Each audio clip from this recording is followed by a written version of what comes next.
दोस्तों आज हम बात करने वाले हैं क्वाड के बारे में और जानेंगे कि क्या क्वाड को ज्वाइन करना इंडिया के लिए भारी पड़ा। हम ये टॉपिक इसलिए कवर कर रहे हैं क्योंकि 2 महीने पहले 12 मार्च 2021 को एक ऐतिहासिक क्वाड मीटिंग हुई जो इस ग्रुपिंग का पहला ऑफिशियल समिट था, जहां यूएसए, जापान, ऑस्ट्रेलिया और इंडिया के हेड्स ऑफ गवर्नमेंट ने फर्स्ट टाइम एक जॉइंट स्टेटमेंट दिया। इसके पहले ये सारे देश क्वाड में एंगेज तो करते थे लेकिन सेपरेट स्टेटमेंट्स रिलीज करते थे। सबसे इंपॉर्टेंट बात यह है कि क्वाड के इस हिस्टोरिक इवेंट और उसके और चाइना के बीच इंडो पैसिफिक में बढ़ते टेंशंस को कई कमेंटेटर्स ने न्यू कोल्ड वॉर डिक्लेयर कर दिया है।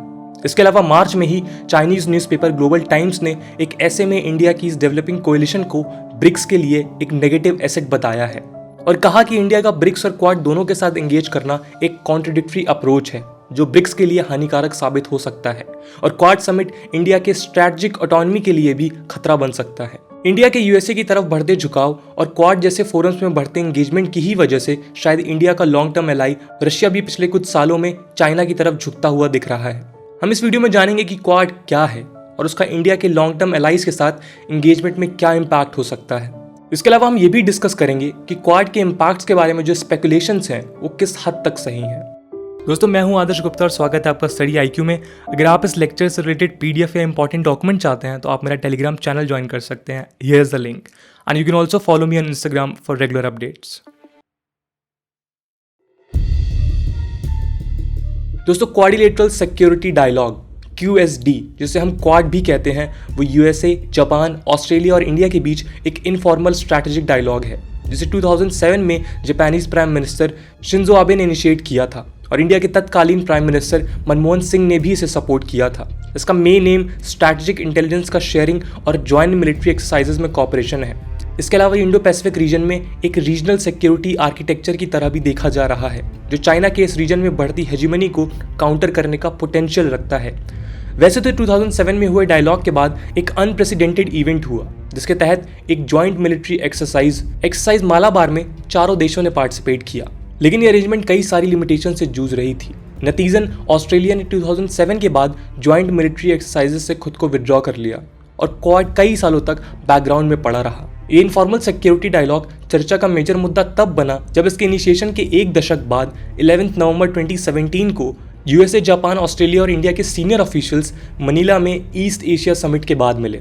तब से लेकर आज तक क्वाड में काफ़ी ज़्यादा डेवलपमेंट्स देखने को मिली हैं जिसकी बात हमने शुरुआत में की। 2020 में ऑस्ट्रेलिया ने एक्सरसाइज मालाबार में फिर से पार्टिसिपेट करना भी चालू किया। इस फोरम की इंपॉर्टेंस इसलिए भी है क्योंकि पिछले 2 डिकेड्स में इन चारों देशों के बीच रिलेशंस काफ़ी इंप्रूव हुए हैं जो हमें इनके बीच हुई कई सारे एग्रीमेंट्स में दिखते हैं।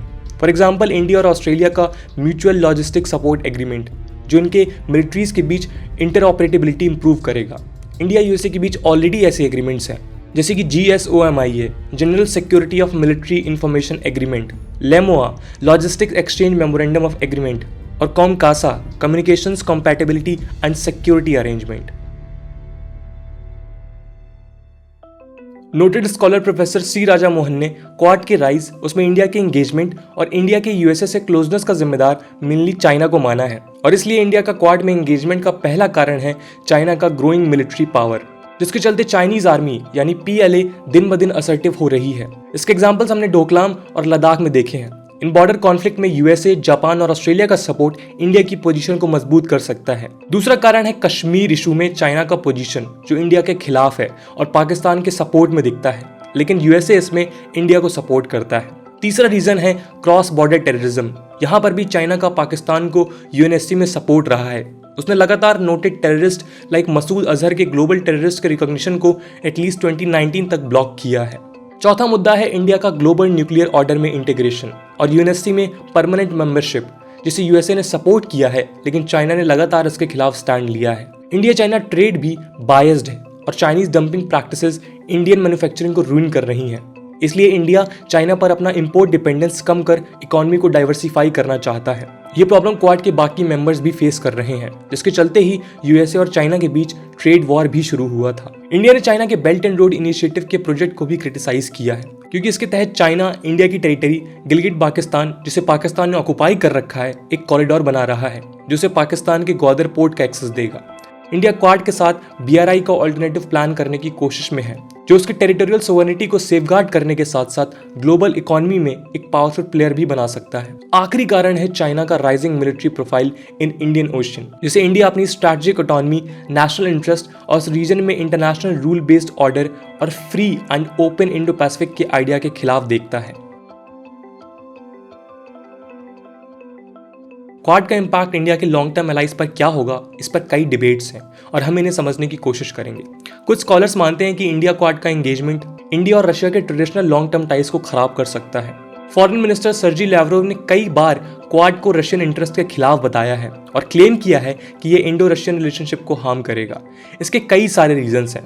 पहला ये कि रशिया यूएसए के संबंध 2014 के क्राइमियन एनेक्सेशन के बाद लगातार खराब हुए हैं। G8 से रशिया की बेदखली ने उसे वेस्ट से आइसोलेट कर दिया है, जिसके चलते वह चाइना की तरफ झुका हुआ है। फॉर एग्जाम्पल 28 का China Russia civil nuclear deal. इसके अलावा यूएसए ने रशिया के साथ मिलिट्री ट्रेड करने वाले नेशंस इंक्लूडिंग इंडिया को countering America's adversaries through sanctions act कास्टा के तहत सैंक्शंस लगाने की धमकी भी दी है। नतीजन ये रशियन इकोनॉमी को, जिसमें मिलिट्री ट्रेड एक मेजर कंपोनेंट है, हैम्पर कर सकता है। इसके अलावा रशिया ने हमेशा एक Russia India China trilateral formation को सपोर्ट किया है ताकि यूएसए के ग्लोबल डोमिनेंस को काउंटर किया जा सके। इसके अंडर ही ब्रिक्स और शंघाई कोऑपरेशन ऑर्गेनाइजेशन SCO जैसे ऑर्गेनाइजेशंस का जन्म हुआ, जिनमें इंडिया भी पार्टनर है। क्वाड इन ऑर्गेनाइजेशंस के खिलाफ है, ऐसा कई सारे एक्सपर्ट्स मानते हैं। रशिया हमेशा से exclusive security arrangements like NATO के खिलाफ रहा है और जब क्वाड को एक एशियन नेटो बोला जा रहा है तब रशिया का क्वाड से किस हद तक डिस्कम्फर्ट है, इस बात को समझा जा सकता है। इन सब कारणों के चलते ही शायद रशिया भी इंडिया के राइवल पाकिस्तान के साथ भी अपने रिलेशंस इंप्रूव करने की कोशिश में है और उसके साथ मिलिट्री डील्स और ज्वाइंट मिलिट्री एक्सरसाइजेस कंडक्ट कर रहा है। इसके अलावा पिछले साल एक यूनिक इवेंट हुआ जब इंडिया रशिया का एनुअल समिट पहली बार कैंसिल हो गया। हालांकि इसका ऑफिशियल रीजन कोविड पैंडेमिक था, लेकिन डिप्लोमेसी में ऐसे इररिलेवेंट लगने वाले इवेंट्स भी इंपॉर्टेंट होते हैं। कई स्कॉलर्स इसमें वर्सनिंग टाइज के सिग्नल्स देख रहे हैं। क्वाड का इंपैक्ट इंडिया ईरान रिलेशंस में भी पड़ सकता है, जो एक ट्रेडिशनल पार्टनर्स रहे हैं। Iran India relations Pakistan China nexus को काउंटर करने के लिए इंपॉर्टेंट रहा है, जिसके लिए ही इंडिया ईरान का चाबहार पोर्ट का डेवलपमेंट कर रहा था। द हिंदू की एक रिपोर्ट के हिसाब से ईरान 2017 से लेकर 18 में इंडिया का 3rd लार्जेस्ट ऑयल सप्लायर था, लेकिन यूएसए के ईरान पर सैंक्शंस के बाद ये इंपोर्ट 2019 में 60% तक गिर गया, जिसके चलते ईरान को बिलियंस ऑफ डॉलर का लॉस हुआ। इसलिए यूएसए ईरान के बिगड़ते रिश्ते और इंडिया का क्वाड के साथ एंगेजमेंट इंडिया ईरान रिलेशंस को भी ट्रिकी पोजीशन में डाल देता है। इसका एक और एग्जांपल ईरान का फरजाद बी गैस फील्ड है, जिसे ONGC ने डिस्कवर किया था, लेकिन ईरान ने इसे खुद डेवलप करने का डिसीजन लिया है। ऐसे स्पेकुलेशन है कि ये चेंजिंग जियोपॉलिटिकल सिचुएशन का ही नतीजा है। लेकिन दोस्तों इसके कुछ काउंटर आर्गुमेंट्स भी हैं, जैसे कि द डिप्लोमैट में सिक्योरिटी एक्सपर्ट सुमिता नारायण कुट्टी और प्रोफेसर राजेश बसरूर के एक जॉइंट आर्टिकल की माने तो रशिया का क्वाड को लेकर कंसर्न और उसे एशियन नेटो बोलना एक फ्लॉड रीजनिंग का रिजल्ट है। उनके हिसाब से क्वाड सिर्फ एक लाइक माइंडेड पार्टनर्स का नेटवर्क है, जिसका एम कोल्ड वॉर पॉलिटिक्स की तरह चाइना का कंटेनमेंट या रशिया के खिलाफ एलाई करना नहीं है, बल्कि एक ब्रॉडर पर्पज में एंगेज होना है। क्वाड केवल चाइना के एशिया में हेजीमनी और बढ़ते मिलिट्री प्रोफाइल को काउंटर कर यहाँ के ओशंस में ओपन एंड फ्री पैसेज और rule based international order ensure करना चाहता है। इसका प्रूफ हमें 12th में 2021 के ज्वाइंट स्टेटमेंट में मिलता है, जिसमें सिर्फ rule based order, free, open and inclusive Indo Pacific, Covid vaccine और क्रिटिकल टेक्नोलॉजीज की बात हुई। इसके अलावा इंडिया रशिया के रिलेशंस खराब होने के स्पेकुलेशंस इसलिए भी ओवरस्टेटमेंट्स हैं क्योंकि 2018 में S-400 मिसाइल डिफेंस और न्यूक्लियर सबमरीन जैसे डील्स इस स्पेकुलेशंस को काउंटर करते हैं। हालांकि इंडिया रशिया मिलिट्री ट्रेड पहले से घटा है, लेकिन आज भी रशिया इंडिया को लगभग 49% आर्म्स इंपोर्ट करता है। रशिया इस बेनिफिशियल ट्रेड को भूल इंडिया के साथ अपने रिलेशंस खराब करेगा, ऐसा मुश्किल लगता है। प्रोफेसर हर्षमंत कहते हैं कि रशिया को इंडिया के साथ अपने रिलेशंस को उसके यूएसए के साथ राइवलरी के एंगल से नहीं देखना चाहिए, बल्कि उसे इंडिया का ट्रिकी जियोपॉलिटिकल सिचुएशन समझना चाहिए, जिसके चलते वो आज क्वाड के साथ इंगेज करने पे मजबूर है। इंडिया का ब्रिक्स और SCO में पार्टिसिपेशन इसका गवाह है कि वो चाइना के साथ नेगोशिएट करने के लिए रेडी था, लेकिन चाइना का रीजनल सुपर पावर का सपना इंडिया के लिए हानिकारक है, जिसे वो इग्नोर नहीं कर सकता। इसके अलावा क्वाड की कॉम्प्लेक्सिटी खुद में एक चैलेंज है और इसके लिए उसका इम्पैक्ट इंडिया के लॉन्ग टर्म टाइज में क्या होगा उसका अंदाजा लगाना काफी मुश्किल है। इस कॉम्प्लेक्सिटी का एक एग्जांपल है क्वाड के ज्वाइंट स्टेटमेंट में कोविड वैक्सीन कॉपरेशन के वादे, लेकिन in reality serum institute of India के हेड को यूएसए से रिक्वेस्ट करना पड़ा कि वैक्सीन के लिए जरूरी रॉ मटेरियल्स पर वो अपना बैन लिफ्ट करें। इस पर यूएसए ने काफ़ी लेट एक्शन लिया। सिक्योरिटी रिस्क कंसल्टेंसी ग्रुप के ब्रिगेडियर राहुल भोसले मानते हैं कि यूएसए के इस बिहेवियर ने क्वाड के पोटेंशियल को कॉम्प्रोमाइज़ किया है। यही कारण है कि इंडिया क्वाड के साथ फुल विगर में एंगेज करने से अभी तक बचता रहा है और रशिया जैसे अलाइज के साथ अपने टाइज को मेंटेन करने की कोशिश में है। और बैलेंसिंग एक्ट ही शायद करंट प्रेफरेंस है और शायद यही कारण है कि 12 मई के हिस्टोरिक समिट के बाद भी इंडिया ने इस इवेंट को ज़्यादा पब्लिसाइज नहीं किया और सिर्फ एक प्रेस रिलीज पब्लिश किया instead of a ministerial level statement. यहाँ तक कि प्रेस ब्रीफिंग मैरीटाइम सिक्योरिटी के इशू पर साइलेंट रही। दोस्तों, क्वाड की वजह से अगर इंडिया के रिश्ते बिगड़ते भी हैं तो उसका ब्लेम यूनिलैटरली इंडिया पर डालना गलत है। प्रोफेसर पंत कहते हैं कि मॉस्को को इंडो पैसिफिक में एंगेज करने की कोशिश की है, लेकिन रशिया इसके खिलाफ रहा है जो इंडिया के इंटरेस्ट के खिलाफ है। ये जरूरी है कि रशिया इस बात को एक्सेप्ट करे। इन टोटलिटी दुनिया के सभी पावर्स को अब ये बात मान लेनी चाहिए कि Quad is going to be here. लेकिन ये इंडिया और रशिया के रिलेशंस को खराब कर देगा या क्वाड नेटो की तरह मिलिट्री अलायंस बन जाएगा या फिर क्वाड चाइना को कंटेन करेगा, ये सब फिलहाल ओवर स्पेकुलेशंस हैं, क्योंकि इंडिया का हिस्टोरिकल एक्सपीरियंस उसे अभी एक मिडिल पाथ पर ही रखने वाला है जहां वो अपने फॉरेन रिलेशंस को इशू वाइज मैनिपुलेट करेगा। नेशनल सिक्योरिटी काउंसिल सेक्रेटरीट की फॉर्मर डायरेक्टर तारा कार्था का भी यही मानना है, क्योंकि इंटरनेशनल रिलेशंस में कंटेनमेंट जैसा टर्म एक बिग डील है जिससे क्वाड खुद बचता हुआ दिखा है।